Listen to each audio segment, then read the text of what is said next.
Oh, hey there. Come on in. We're just about to start. Welcome to My Wife the Dietitian, a fun weekly podcast about nutrition and healthy lifestyle. I'm Rob, and together with my wife Sandra, we invite you to join us on this informative and entertaining journey through the complex world of healthy eating. Join us each week as we strive to help you with transforming your overall health and relationship with food through up-to-date, evidence-based nutrition information.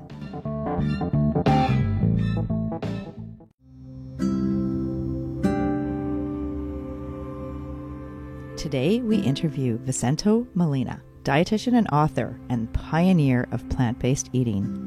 Vegetables have a lot of protective components. They have more antioxidants. They have fiber, which helps go through your GI tract. Of course, meat doesn't have any fiber. And the meat, in contrast, has a number of problematic ingredients. It has more saturated fat. It has TMAO precursors, something that forms TMAO that's related to cardiovascular disease. And that is definitely linked with heart disease. Now, that doesn't even form in the guts of people that are vegan. Another one is we've wondered why meat is considered a probable carcinogen. There's a lot of strong data linking meat with cancers. Stay with us. Welcome to My Wife the Dietitian. Hello, Sandra. Hi, Rob. How are you? Oh, I'm so excited today about talking with our guest. Yeah, you've been pretty pumped for this one for a while. Yeah. It's a guru and pioneer of plant-based eating, author and dietitian Vicente Molina. She wrote Becoming Vegetarian and Becoming Vegan, and the most recent book is Plant-Based Eating. And she's got 14 books out in 10 different languages, and her books are so comprehensive. There's countries in the world that use her book for their textbooks. That's amazing. Yeah, that is amazing. I'm really looking forward to just hearing everything she has to say. It's going to be such a comprehensive interview. Yeah, I'm really looking forward to it. Yeah, so stick around.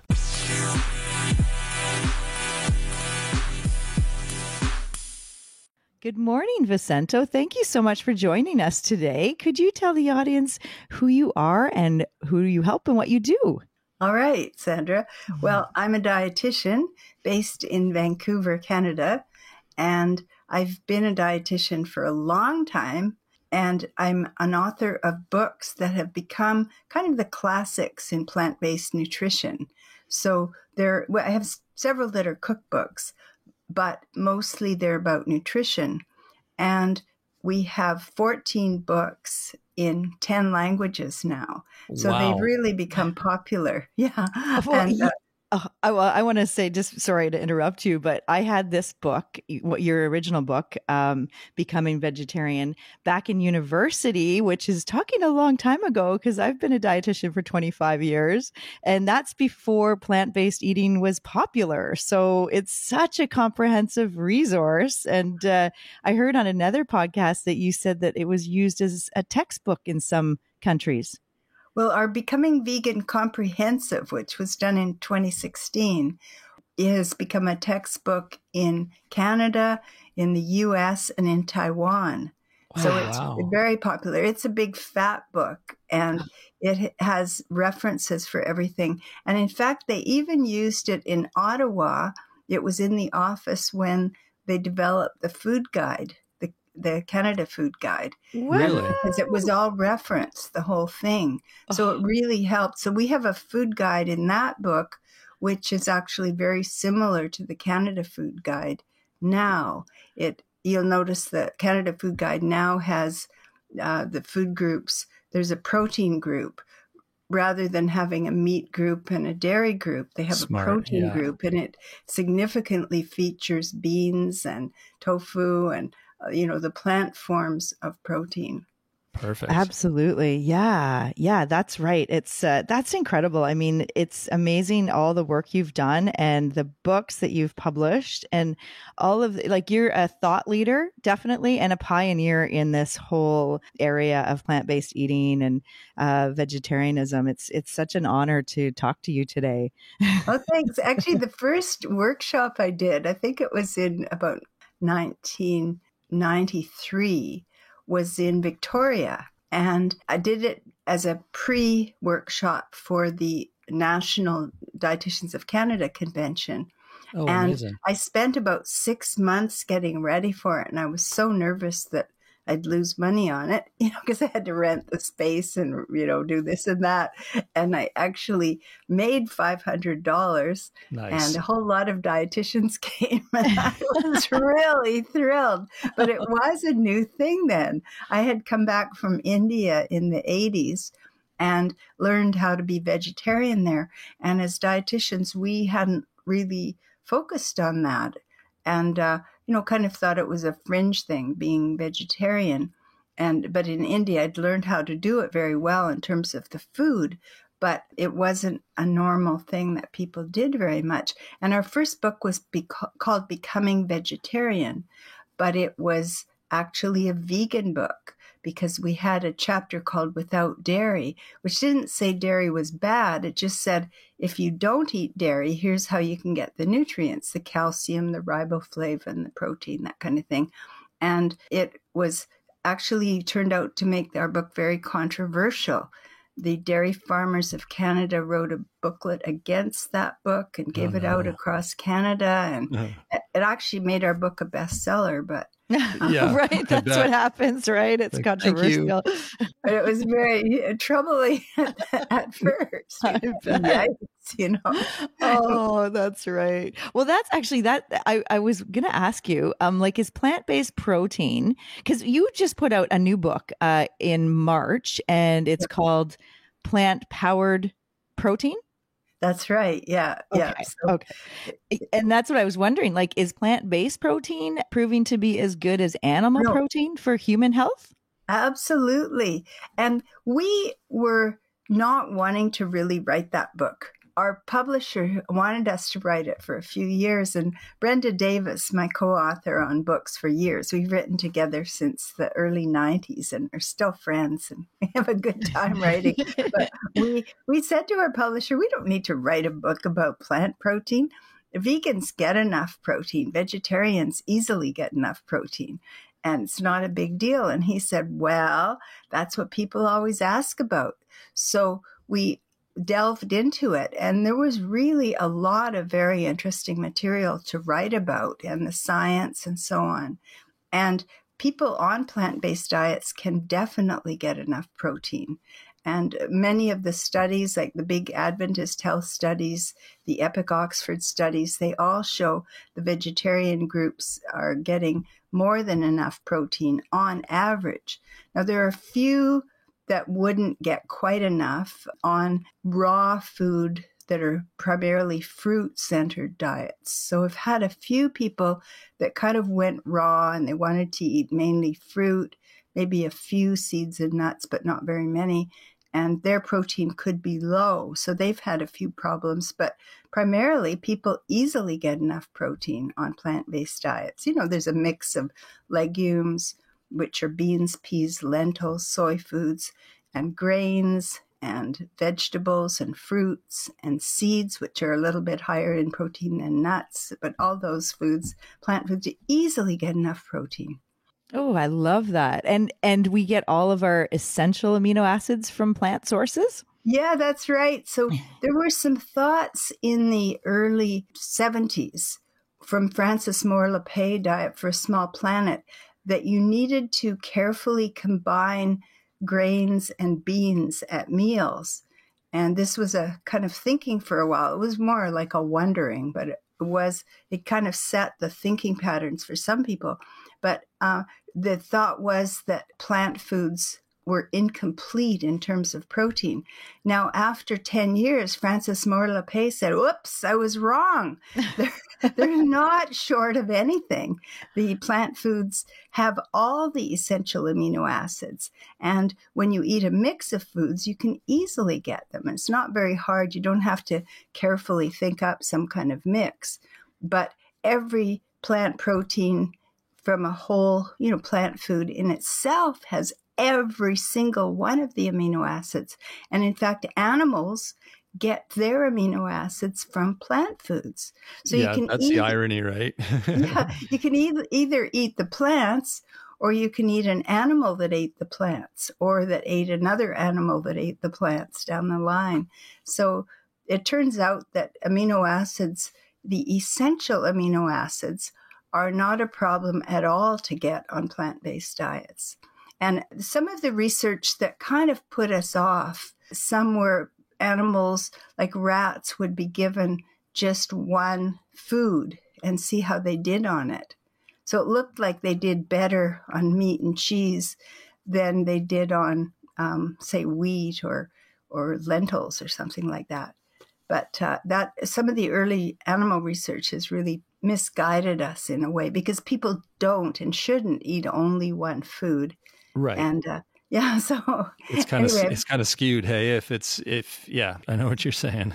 That's not how we eat. Exactly. And it's amazing how, those earlier studies, it kind of, it shapes people's thinking, and kind of the myths continue on and on and on. You have to have your beans with your rice, or you can't get your complete protein. I mean, I remember early days, in university, I think we were taught that, and all that information and that research is just so outdated and not really applicable to humans. Now, what is relevant, though, is that sometimes people need to learn how to prepare and serve and make taste good the different legumes, because a lot of times we're not that familiar from our childhood with beans, or your mom made some, but it wasn't a very good recipe. She had one recipe kind of thing. Right.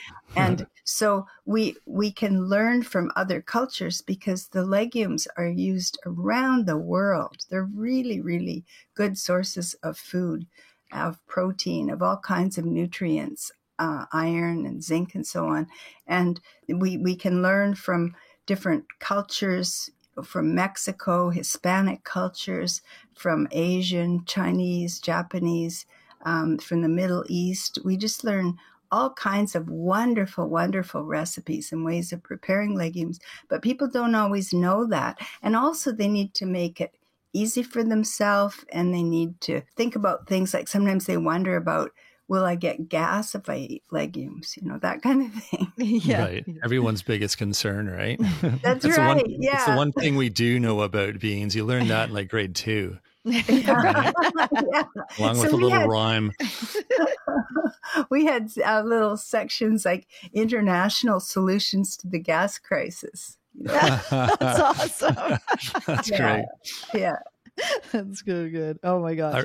I remember going to an Indian, I think you would have been with me too, Sandra. We went to like an Indian buffet when we lived in Victoria, and it was amazing, the selection they had. And it was rice primarily with all these different toppings, but they were all bean, legume, based toppings, and they were so good. And there was so much variety with just that one ingredient. It was amazing. And that's right. Yeah, like you're saying, if you find good ways to prepare the legumes or beans, then there's a lot of amazing recipes you can make. So in our plant-powered protein book, we have quite a number of recipes. It's partly nutrition, partly recipes. And we have recipe testers, series of them. Can I join? Yeah, you could, I'm sure. Yeah, I would love that job. Some of them are in the Okanagan, and one's in San Francisco. And some of them are kind of gourmet cooks, and some of them are kind of simple, keep it simple, That's me. Too much fuss. Yeah. And they won't let anything into our book unless it gets 5 stars from everybody. So, nice. Oh, that's awesome. That's really good. So really good recipes, flavorful, and just so obviously plant-based. So that's awesome. That's right. And well tested. Yeah. Oh yeah. Love it. I had one question because I've seen debates about this, and like the whole omega-3 and the fact that fish is the primary source of omega-3 for the DHA and EPA. And I'm just wondering, from a vegan standpoint, is it flax seeds, or how do people get those omega-3s? Well, actually, fish are not the original source of DHA. Oh. They get DHA from microalgae and plant foods in the ocean, which we don't tend to eat. So we can either have a DHA supplement, which is made from microalgae, and, go directly. And that is a vegan, a plant-based source. Works perfectly well. Or our bodies can convert the omega-3s in different seeds and nuts to DHA. So a few people, those with hypertension and type 2 diabetes or type 1 diabetes, they don't convert quite as well. So they're better to have the DHA, and they can certainly pick the source that's from, buy it at a pharmacy, the DHA that's from microalgae, or you can look online. But do you know what the seeds are and the nuts that provide omega-3 fatty acids? I think they're I should know this. Yeah, you should say. Sandra you say, because we. She tests me on this. I don't often remember it, but I should know it. So I'll let you answer, Sandra. But flax seeds is one, right? Like we already mentioned that. Prime one. Yeah. Okay, because that's, I think in India, that's wasn't that their main? The flaxseed, the chia seed, the hemp hearts, walnuts. And that's it. You've got the main four there. Yeah. Okay. Oh. Sounds like my breakfast. Yeah. It is. It's your breakfast. Yeah. So I use hemp seeds in my smoothie. I always have a smoothie every morning with kale and oranges or orange juice and hemp seeds and part of a banana. And that's my breakfast. Nice. And so it's got about a quarter, it's 3 tablespoons of hemp seeds in it. And that gives the ideal amount of omega-3s. Now, you can use much smaller amounts of flax seeds, but it tends to thicken things quite a lot. And it has to be ground flax seeds. Right. Because if they're not ground, then they just whoosh right through you. So. Yeah, they have a very thick coating, and that Mother Nature made them that way because the omega-3 fats are so volatile, not volatile, but they break down like with air and sensitive. Yeah, you don't heat them either. Yeah, no, right? No flaxseed oil heated. It's only on salad dressings and in cooked foods that are cold. Is that right? That's right. Yeah. Okay. Oh, that's interesting. You know what? I'm so glad I asked about the fish because I continue to hear, things on different sides about that. And I knew there's populations in India that are vegan, and they've been that way for generations. And that tells me that they have all the essentials, like the omega-3s included, to have offspring and then have another family and, generations. So if they're only having plant foods, then it's working. It is working. Yeah. And we're finding that from big studies that are done. You see, the Adventist Health studies have been very helpful because they have over 90,000 people that have been followed for decades. And because they're part of the Adventist group, they're willing to fill out forms and records and tell what they ate every couple of years and, do it as a group as part of being part of the community. So these are really health-oriented people. Their originator back in the early 1800s suggested that we'd be going in a totally plant-based direction eventually. But anyway, the Adventists, about half of them, almost half, are vegetarian, and a subgroup of that, a significant subgroup, are vegan. And so they're all pretty health oriented. They don't drink alcohol. They don't drink coffee or, caffeine drinks. And they get some exercise, and they have a part of a community. So they've got a lot of positive health characteristics for all the groups. But we can look specifically, how does vegan help you? And what we find is that gives a tremendous advantage in terms of lower risk of hypertension, lower risk of cardiovascular disease, reduced risk of type 2 diabetes, and even reduced cancers, especially colon cancers. So that's just because of diet, when all the other health-oriented roles that people have are the same, but just the diet varies. So this has been very interesting. And the EPIC Oxford studies have been very similar. They've had not quite as big a group, but again, it's been followed for decades. And people have relatively healthy lifestyle in many respects in the people that are followed in these EPIC Oxford studies. But the vegans turn out to have a lot of health advantages. Can I ask you a question based on those studies? And this Yeah. might be tricky to answer, but is there any evidence that shows whether the results were favoring vegans and vegetarians because they're eating more vegetables, or is it because they're not eating meat anymore? Do you know what I mean? It's both. Yeah. The vegetables have a lot of protective components. They have more antioxidants. They have fiber, which helps go through your GI tract. Of course, meat doesn't have any fiber. Right. And they have many, many protective substances, even more that we don't have names for. And the meat, in contrast, has a number of problematic ingredients. It has more saturated fat.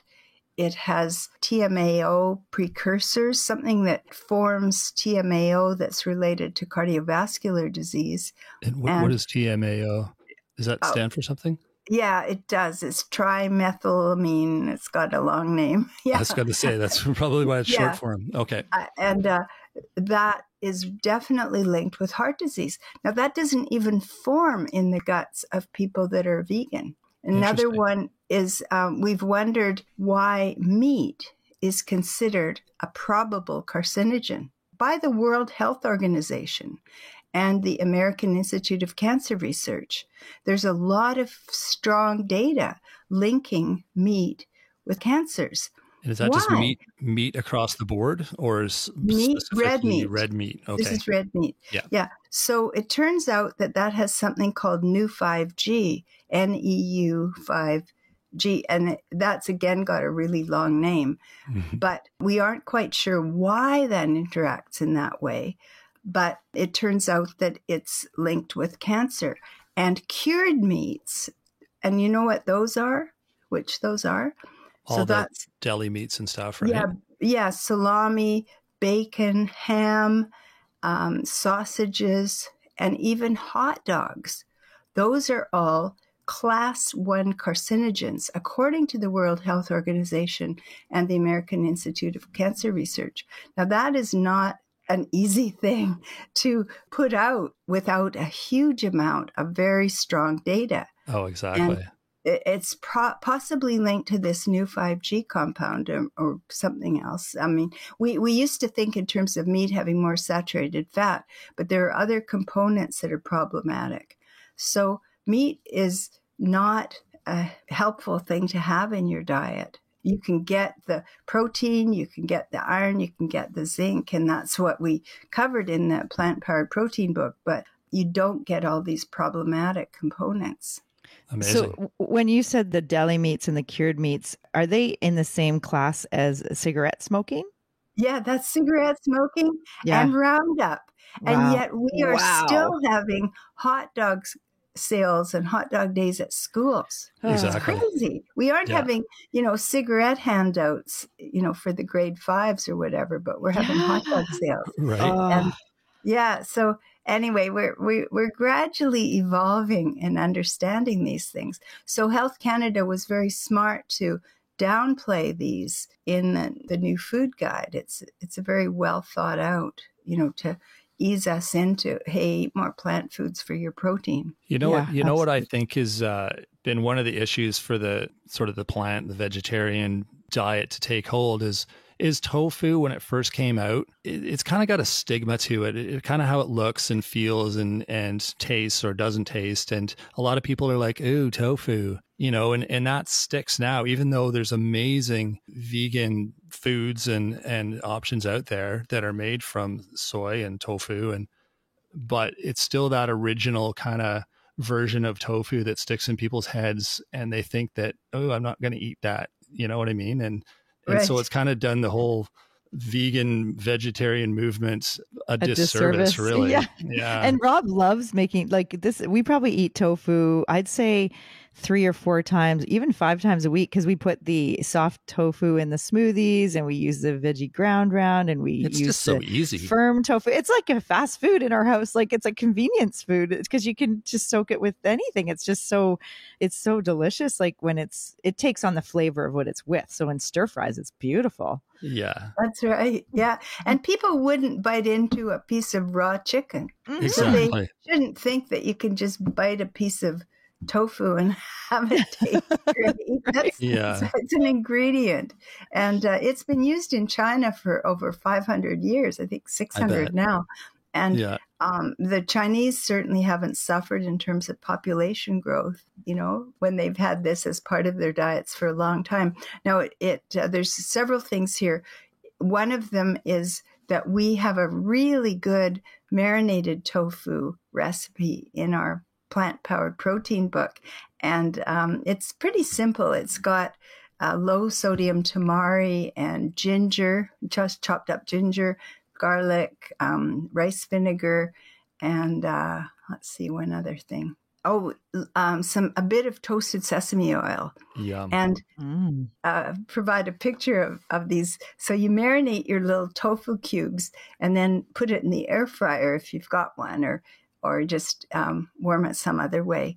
But it's something that I keep in my fridge all the time, all these little marinated tofu cubes, and then eat them as snacks because it can really boost your protein intake. And it's better than eating potato chips. You just eat them. You just eat them as is after they're marinated. Yeah, you can eat them after they're air fried. We got an air fryer by accident, and it's turned out to be wonderful. We bought an even better one. They're great really for tofu. We've done that as well, and it's so fast. And when I make a stir fry now, because it used to take forever to get that sort of squishy feeling of the tofu to sort of be not squishy. And the air fryer, it's like a few minutes in the air fryer, and then you throw it in your stir fry, and it's awesome. The other problem that has been attributed to soy, other than thinking it tastes bland, is that 2 guys ate so much tofu that they developed breasts. One of them ate 12 servings a day, and one ate 20 servings a day. Wow. And one of them was young and one was older, and they went to their doctors. They weren't in the same place. They must have had like free access from the company or something. I don't know why they ate so really much. liked tofu. Yeah. They ate soy milk, tofu, every kind of soy food. Wow. And then developed these problems after a year. But you're not supposed to eat all your calories from anything. Like 20 servings a day of carrots would turn you orange. Right. That's right. Yeah. It's crazy to do that. And you don't get the other nutrients that you need from other foods. So anyway, that set a rumor, though, that tofu wasn't good for guys. And just from those 2 guys, and all people like Weston Price and the meat industry all put out rumors that tofu wasn't a guy food. Now it turns out just the opposite, because tofu reduces one's risk if a person has prostate cancer and eats soy foods. They reduce their risk of recurrence. Yes. And when girls or children eat soy, they reduce their risk of these cancers in later life. There's powerful evidence for women as well. It'll reduce recurrence of breast cancer. But when a little girl has it as a child, she'll reduce her risk of getting breast cancer later in life. Yeah. So it's got something in it called isoflavones, and they're kind of like estrogen. And it was thought, maybe they, boost your estrogen, which isn't a good thing. People were wondering about that years ago. Well, it turns out the isoflavones are a little bit different. They're slightly different shape, different configuration of the molecule, and they actually reduce your reabsorption of estrogen. So it's really the opposite of what we might have wondered about 15 years ago. And they help us in terms of cancer. Yeah, that's right. The isoflavones, they mimic estrogen, right? And they actually block the receptors for the. That's right. Yeah. It's like I worked at the cancer clinic, and part of it is like dealing with these questions from patients, breast cancer patients, people undergoing treatment, and wondering how much soy can they have, or if at all, and flaxseed, same thing, and it's actually the opposite. I mean, like, not having like 12 servings like those men did, but right. you can include up to like, you can include some soy milk and tofu, and it's actually helpful. Yeah. 2 or 3. Exactly. Yeah. And for children, probably like 1 or 2, but that's a very good way to get protein. Yeah, absolutely. And it's so versatile. Tofu is one of those, it's such an easy food. Like once you know how to flavor it and how to cook it and how to use it, it's such a convenient additional food to add into your repertoire of your plant-based foods, I think, is for protein.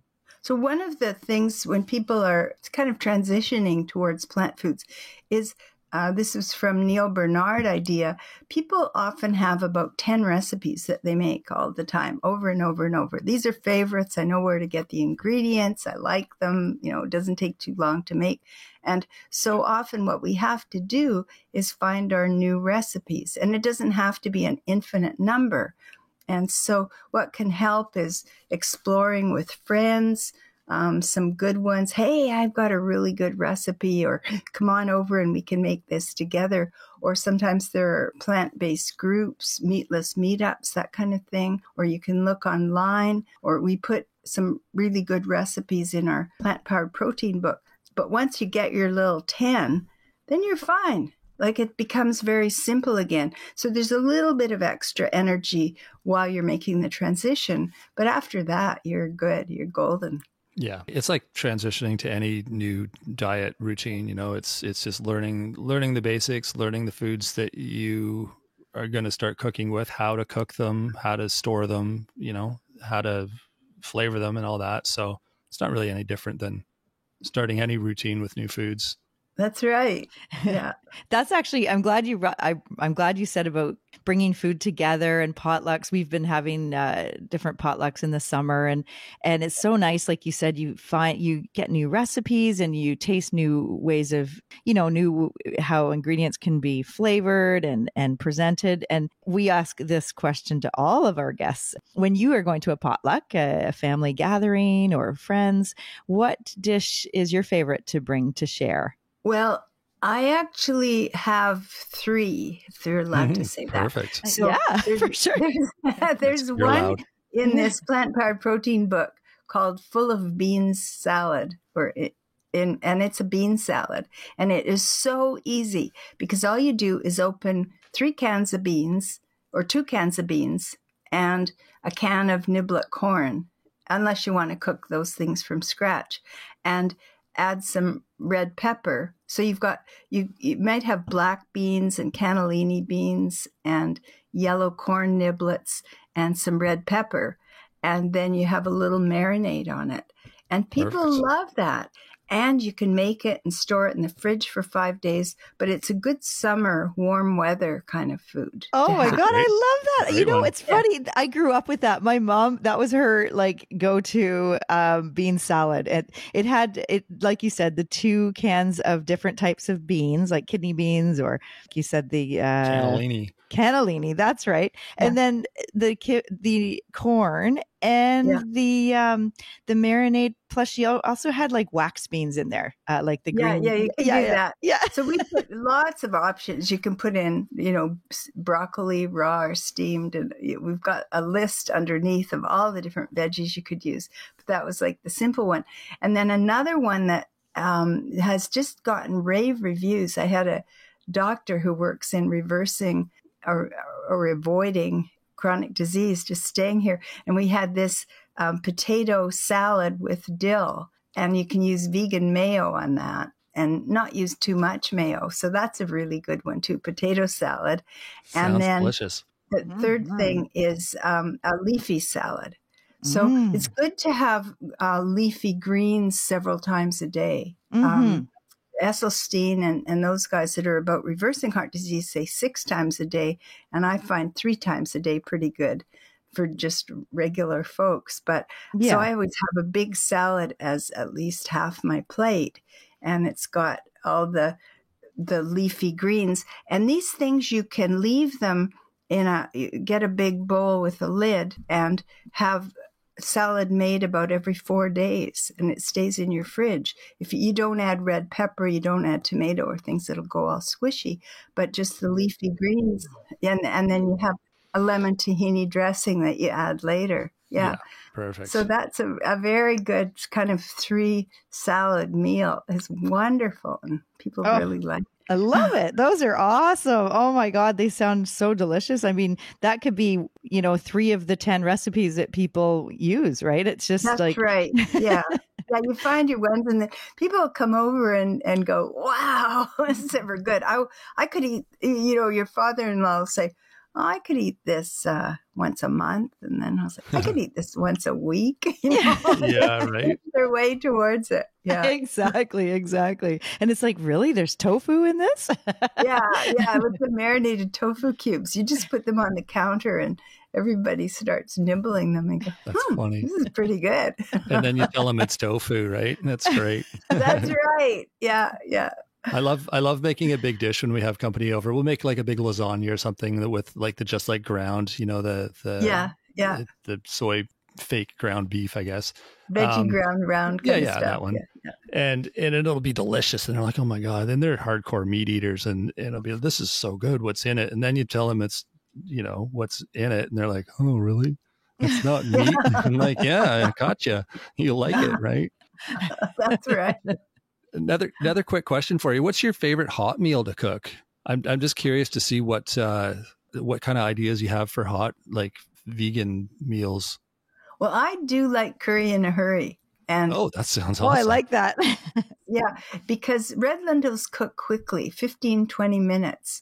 So if you've got an Instant Pot, you can just stick some water, some red lentils, some chopped up onion, and leave it there. And I like Instant Pot because you can go away and do something else and it won't burn. But you can just do it on a stovetop too, and it'll be there at least around the end of 15 minutes.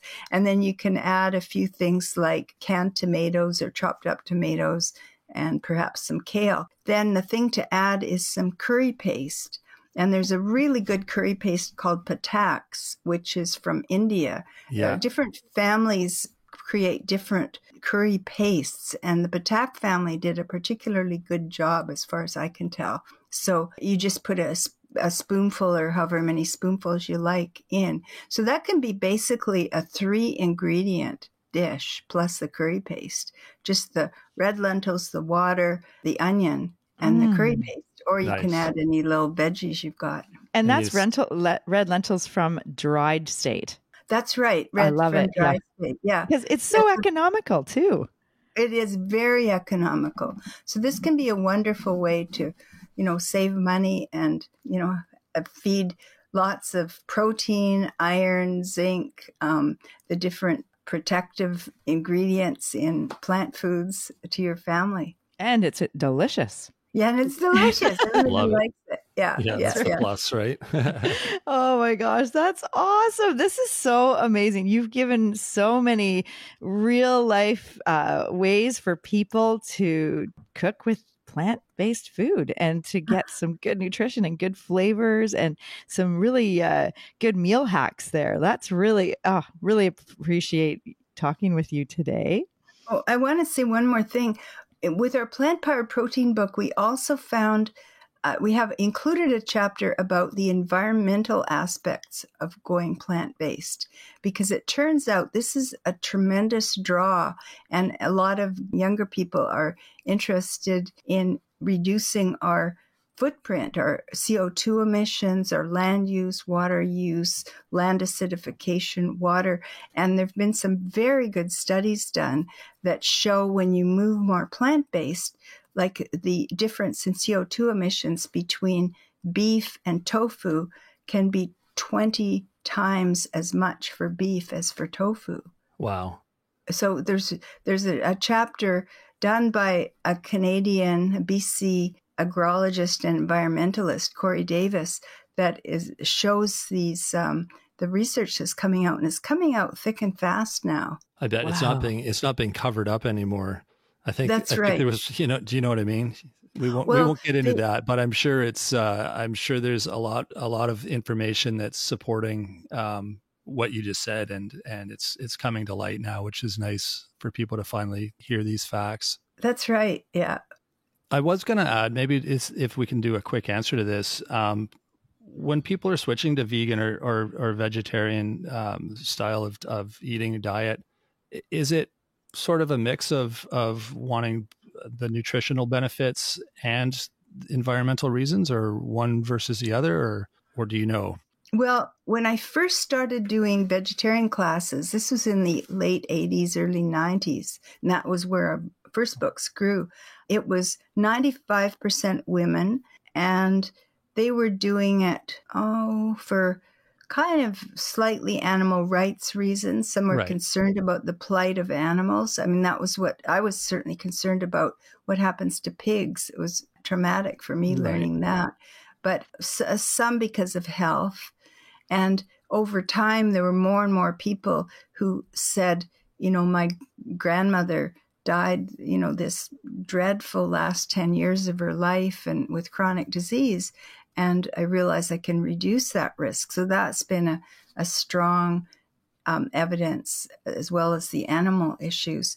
And then we're finding more and more about health.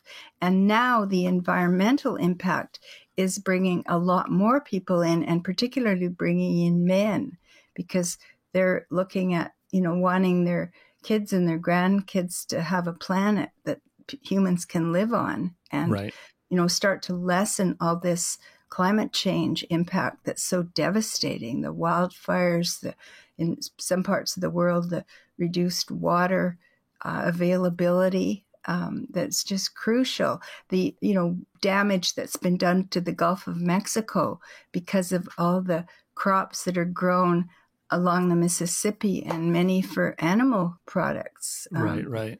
Yeah. So you might sometime want to have an agrologist, environmentalist on, because this is very, very interesting area. I think it is too. I've seen enough to understand sort of the basic concepts, but it would be interesting to sort of go a little bit deeper with some of this information, because I'm sure there's a lot of people out there who don't really understand beyond a basic level of, why, people eat vegan because they don't like meat, or because they don't like the cruelty to animals, or, those basic reasons. But I think there's a lot more to it, and it would be interesting to hear some of those reasons. Right. Joseph Poor, who did the strongest beginning study in Oxford, just came out in 2018.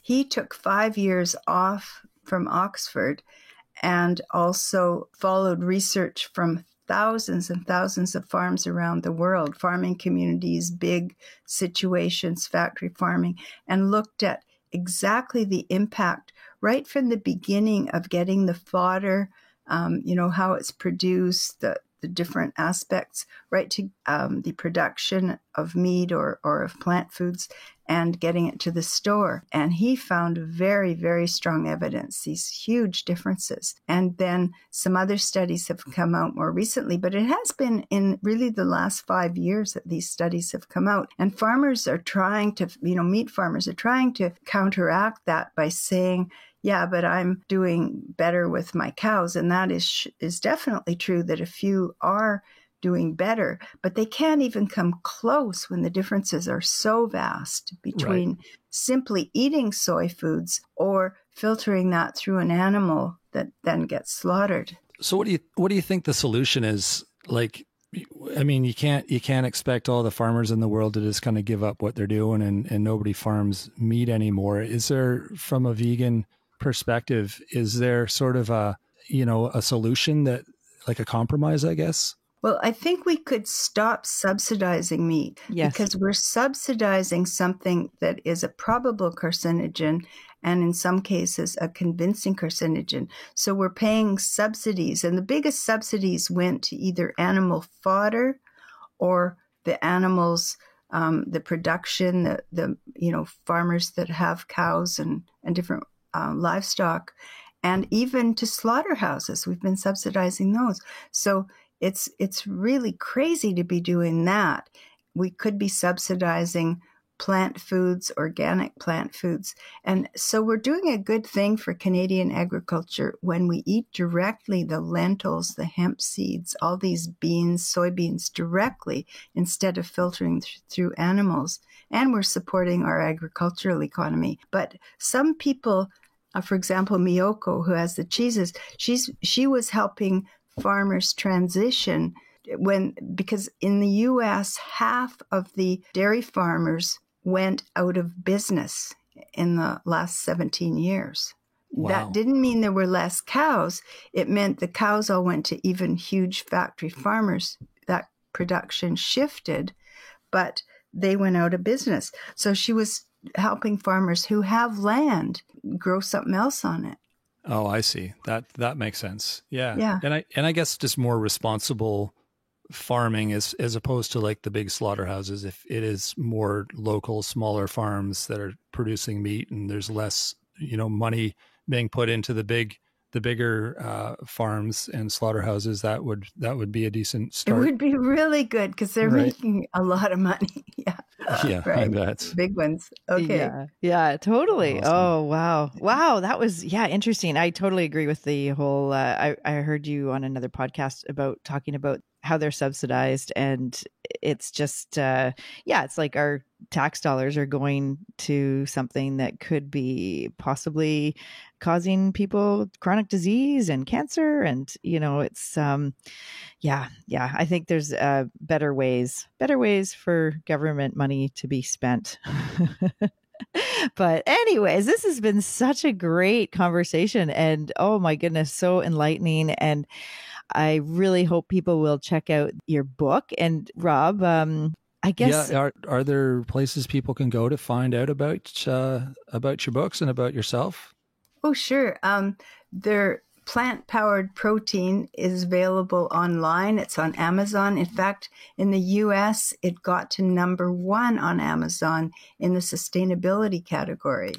So people can just look up plant-powered protein. The first author on the book is Brenda Davis, and then myself, Visanto Molina, and then Corey Davis, Brenda's son, who's a government agrologist and environmentalist. So they can just look that up or get their local bookstore to get it, which is even nicer than Amazon in some ways. Absolutely. Yeah, absolutely. Yeah. That's great. Do you have a website as well? Yeah, we've got one called Plant-Powered Protein with a dash between plant-powered protein. And I also have a website called NutriSpeak.com, NutriSpeak.com. Okay. And people contact me to do consultations. Sometimes I help people to put together a really optimal plant-based diet, whether they're going through pregnancy or they're just transitioning or they want to get it right, or they've got some area where they're, kind of worried about their iron intake or, how to make it easy for themselves. So NutriSpeak.com has the consultations thing. That's great.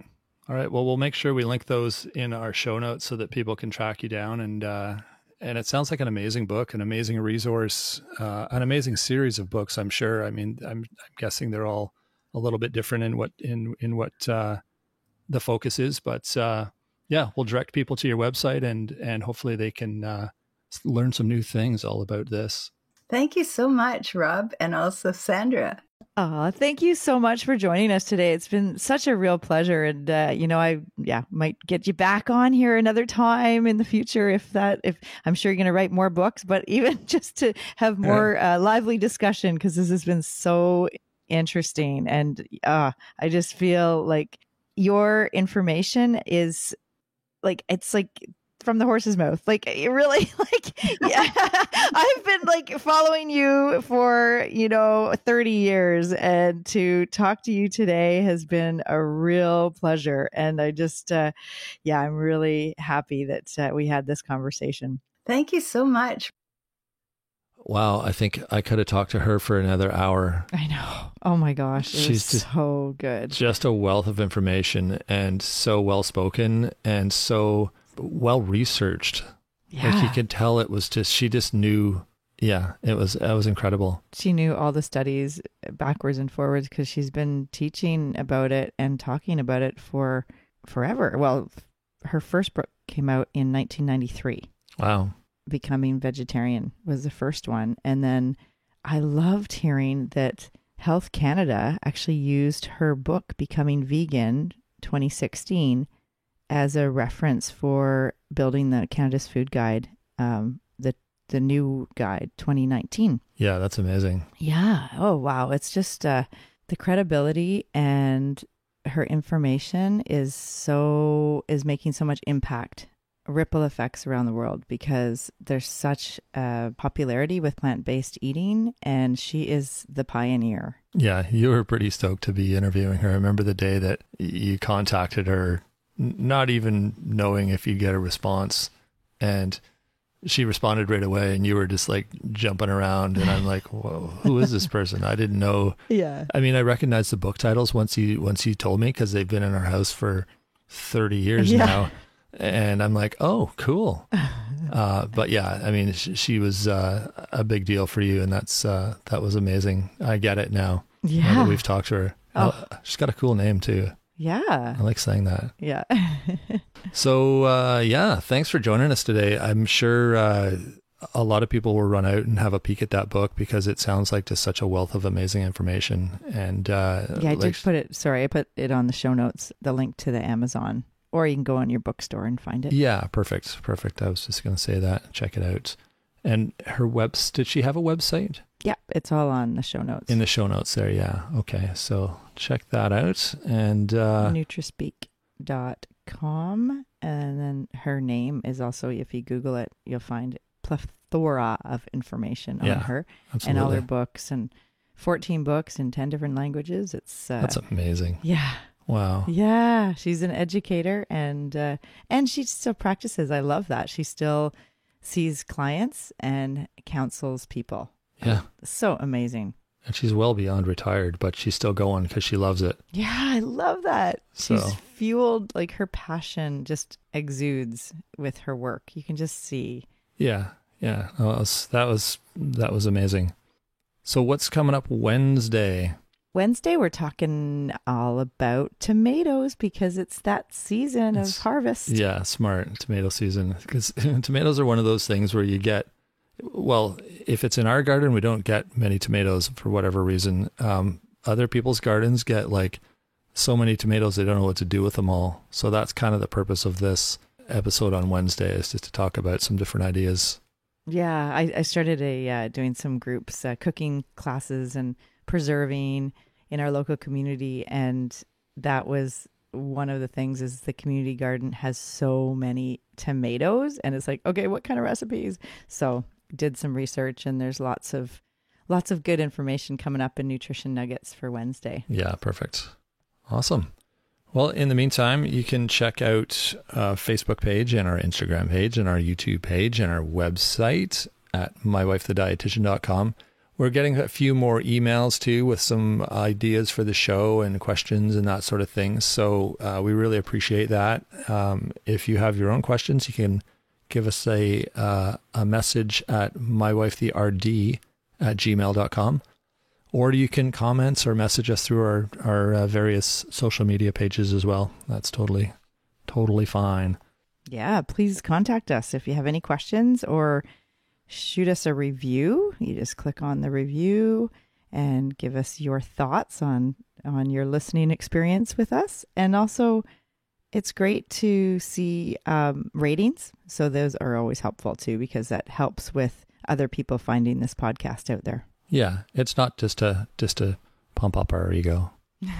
Although it feels good knowing you like us, but it's more just to help spread the show and allow other people to find it. That's why we keep asking. Yes. All right. Well, thanks for tuning in today. And like we said, we'll be back Wednesday talking all about tomatoes. So have a good few days. Thanks for joining us today on My Wife the Dietitian. If you like what you heard, don't be shy. Leave us a comment or review, and be sure to share our podcast with your friends. If you'd like to hear more, hit that subscribe button. You can also follow us on our social media pages for updates, episode trailers, and other odds and ends. For more info and links on what we discussed on today's episode, check the show notes. We'll be back next week with another informative and fun-filled episode.